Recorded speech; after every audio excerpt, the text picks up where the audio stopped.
Good morning, everybody. Welcome to the Fantastic Mr. Fox, Chapter 8, The Foxes Begin to Starve. We left off at one of those short transition chapters where our friends, or not so much our friends, Bogus, Bunce, and Bean, were planning some more ways to torment our poor fox family and try to capture them. So it's more suspense that we're building up to here. We have Miss S today. Yay! Okay. All right, let's get started. That evening, 3 tents were put up in the crater on the hill. One for Bogus, one for Bunce, and one for Bean. The tents surrounded Mr. Fox's hole, and the 3 farmers sat outside their tents eating their supper. Bogus had 3 boiled chickens smothered in dumplings. Bunce had 6 donuts filled with disgusting goose liver paste, and Bean had 2 gallons of cider. All 3 of them kept their guns beside them. Bogus picked up a steaming chicken and held it close to Fox's hole. "Can you smell this, Mr. Fox?" he shouted. "Lovely, tender chicken. Why don't you come up and get it?" The rich scent of chicken wafted down the tunnel to where the foxes were crouching. "Oh, Dad," said one of the small foxes, "couldn't we just sneak up and snatch it out of his hand?" "Don't you dare," said Mrs. Fox. "That's just what they want you to do." "But we're so hungry," they cried. "How long will it be till we get something to eat?" Their mother didn't answer them, nor did their father. There was no answer to give.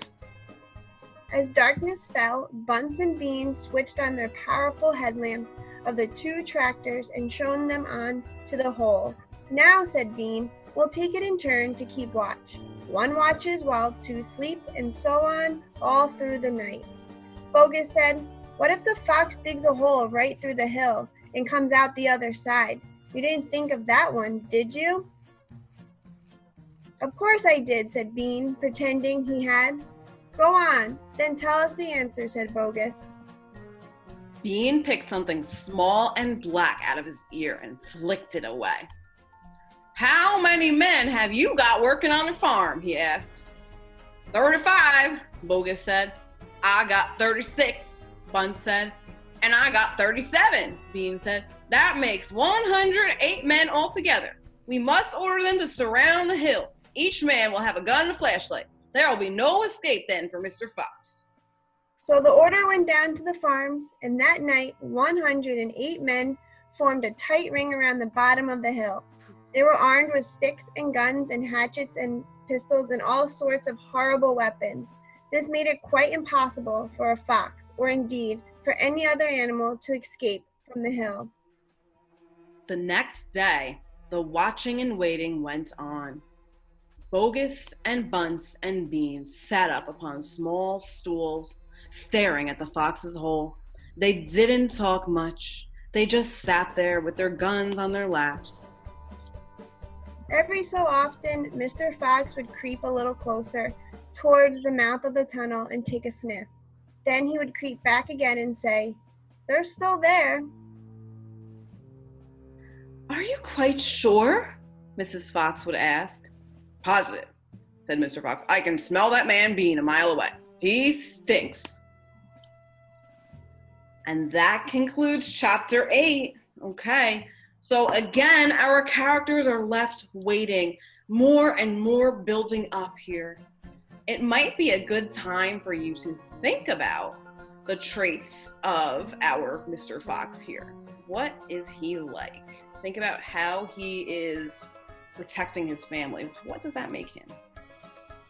All right, let's jump into chapter 9. Mr. Fox has a plan. Oh, he has a plan. This is going to be exciting. I wonder what it might be. Great. I'm glad to hear he has a plan. For 3 days and 3 nights, the waiting game went on. "How long can Fox go without food or water?" Bogus asked on the 3rd day. "Not much longer now," Bean told him. "He'll make a run for it soon. He'll have to." Bean was right. Down into the tunnel, the foxes were slowly but surely starving to death. If only we could have just a tiny sip of water and one of the small foxes. Oh, Dad, can't you do something? Couldn't we make a dash for it, Dad? We'd have a little bit of a chance, wouldn't we? No chance at all, snapped Mrs. Fox. I refuse to let you go up there and face those guns. I'll sooner you stay down here and die in peace.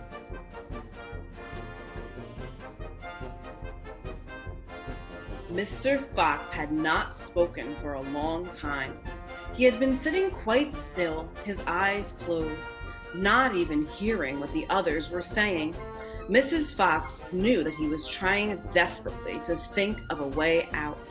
And now, as she looked at him, she saw him stir himself and get slowly to his feet. He looked back at his wife. There was a little spark of excitement dancing in his eyes.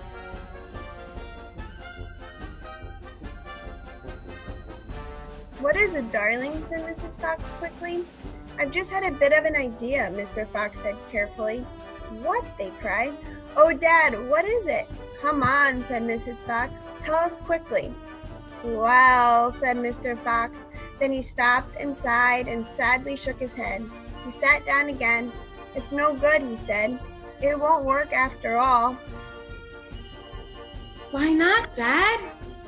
Because it means more digging, and we aren't any of us strong enough for that after 3 days and nights without food. Yes, we are, Dad! Cried the small foxes, jumping up and running to their father. We can do it! You see if we can't, so can you! Mr. Fox looked at the 4 small foxes and he smiled. What fine children I have, he thought. They are starving to death and they haven't had a drink for 3 days, but they are still undefeated. I must not let them down. I suppose we could give it a try, he said. Let's go, Dad. Tell us what you want us to do. Slowly, Mrs. Fox got to her feet. She was suffering more than any of them from the lack of food and water. She was very weak. I am sorry, she said, but I don't think I'm going to be much help. You stay right where you are, my darling, said Mr. Fox. We can handle this by ourselves. And that, my friends, concludes chapter 9.